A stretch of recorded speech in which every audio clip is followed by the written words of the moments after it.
kids have to stop with this sexting stuff. That's when teens send other teens naked pictures of themselves over the cell phones. Now one mom blames her 18-year-old daughter's suicide on it. This started when Jessie Logan sent a naked picture of herself to her boyfriend last year. They broke up. Then the photo ends up all over the school. Months later, her mom found Jessie hanging in her bedroom closet. I scanned the room and her closet doors were open. And I walked over into her room and saw her hanging. Her cell phone was in the middle of the floor. So tragic there. Joining me now to talk about this from Prime News affiliate WLWT, Cherie Palello. Cherie actually interviewed Jessie just 2 months before she committed suicide. So she committed suicide in July. You interviewed her in May.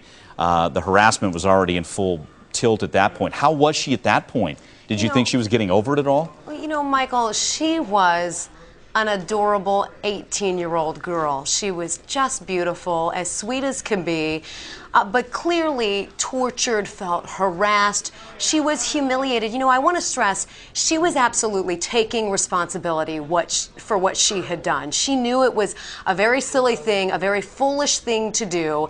And the reason that she was talking to me was she was getting bullied, if you will, picked on by these 5 teenagers quite severely. It was relentless.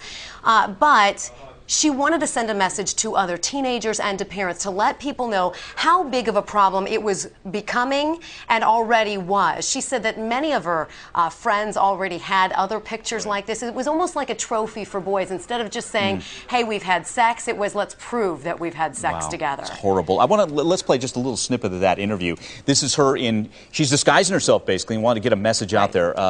Cherie, let's give it a listen. I still get harassed and stuff, and I'm sorry. I just want to make sure that no one else will ever have to go through this again. And hopefully through this tragedy, that message will ring true. Cherie, when you hear this and you're saying that there was a base group of 5 that continued to harass her, did the school drop the ball? Shouldn't they have helped out? And at least, I mean, she did wrong by sending the picture, but the harassment should have stopped. You know, what I will tell you is that, yes, her mother definitely feels like the school dropped the ball, as well as the police officer, the school resource officer there.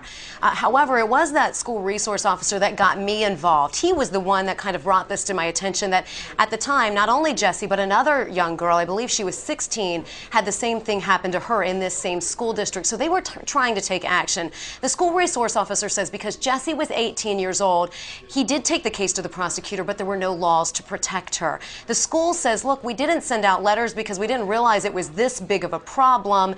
They also go on to say that they have since held, forums with parents and students to warn them of this major problem. You know, it's important to know that Jessie, I have to tell you, as a reporter, this is your worst nightmare. You interview somebody that comes to you for help, that wants to raise awareness. She knew, again, she admitted she made a mistake. And then for me to find out almost 2 months later that she killed herself, I was devastated as a journalist.